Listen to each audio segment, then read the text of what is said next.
अरे ओ पंतवा, क्या सोचा था? कोहली को 0 पे आउट कर लोगे तो मैच आसानी से जीत जाओगे. જીતી તો ગયા, પણ આસાનીથી સહેજે નહીં.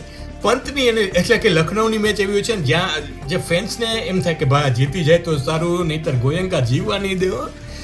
ઓલા જેવું છે કે હાર સે ડર નહીં લગતા મગર ગોયંકા સે ડર લગતા હે, કે અંદર જેને શું કહેશું. ગઈકાલની મેચ એવી હતી, 2 ઓવરમાં 33 રન જોઈતા હતા, ત્યારે 18મી ઓવર એટલે કે 19 ઓવરની મેચ હતી. 18મી ઓવર પ્રિન્સ યાદવે નાખી, માત્ર 13 રન આપ્યા.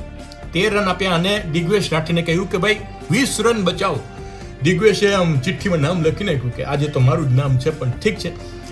રોમારિયો શેફરને ભેગા નથી અને દિગ્વેશ રાઠી બચી ગયા. 9 રનથી આ મેચ એલએસજી જીતી ગયું.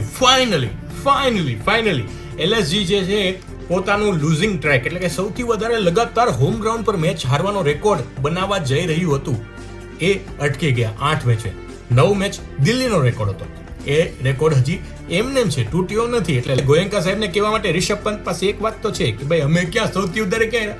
આ સિઝનની પહેલી મેચ પોતાના હોમ ગ્રાઉન્ડ પર એલએસજી જીત્યા છે. જોકે એનાથી કંઈ ફાયદો તો થવાનો છે નહીં, ટેબલ એમનેમ જ રહેવાનું છે, ટેબલમાં કંઈ ફરક નથી પડવાનો. આ જીતના હીરો બન્યા મિચેલ માર્શ સેન્ચુરીના કારણે, પણ મારા માટે મેન ઓફ ધ મેચ તો પ્રિન્સ યાદવ હતા, જેણે 4 ઓવરમાં 33 રન આપીને 3 વિકેટો લીધી. કારણ કે આ બેટિંગ પેરેડાઇઝની અંદર જો બોલર વિકેટો ન લે તો મેચ ન જીતી શકાય, એવું જ કંઈક થયું.